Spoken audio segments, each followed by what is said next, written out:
Gordon was resting in the siding. Sometimes he thought, "It's really tiring to be such a large and splendid engine. One does have to keep up appearances so."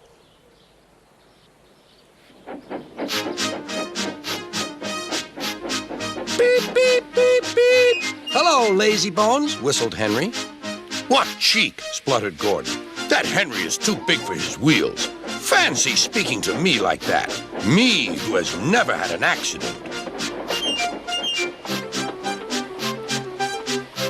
"Aren't jammed whistles and burnt safety valves accidents?" asked Percy innocently. "No, indeed. High spirits. Might happen to any engine. But to come off the rails like Henry did, well, I ask you, is that right? Is it decent?" Then it was Henry's turn to take the express. Gordon watched him getting ready. "Be careful, Henry. You're not pulling the flying kipper now. Mind you keep on the rails today."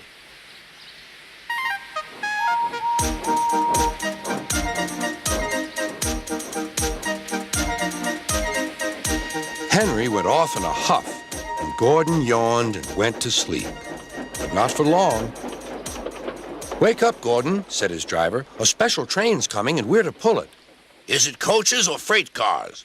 "Cars," said his driver. "Cars," said Gordon.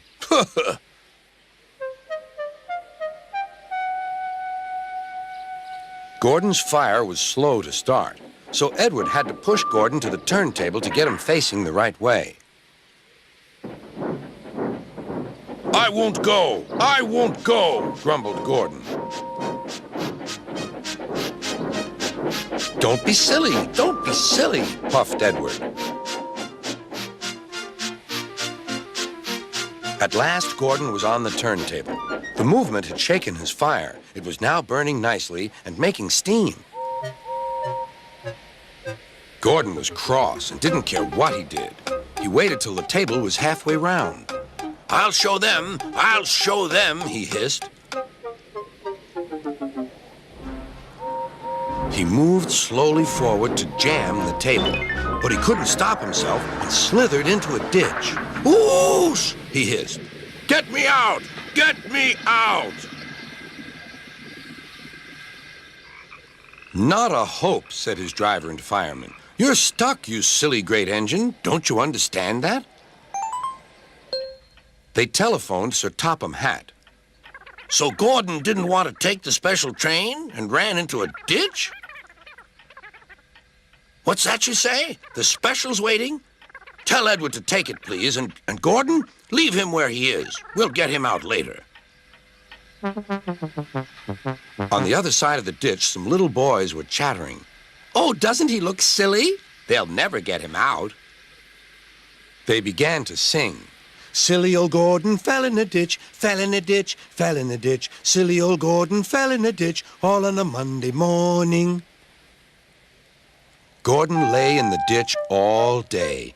"Oh dear," he thought, "I shall never get out." But that evening they lifted Gordon and made a road of sleepers under his wheels to keep him from the mud. Strong ropes were fastened to his back end, and James and Henry, pulling hard, managed to bring him to safety.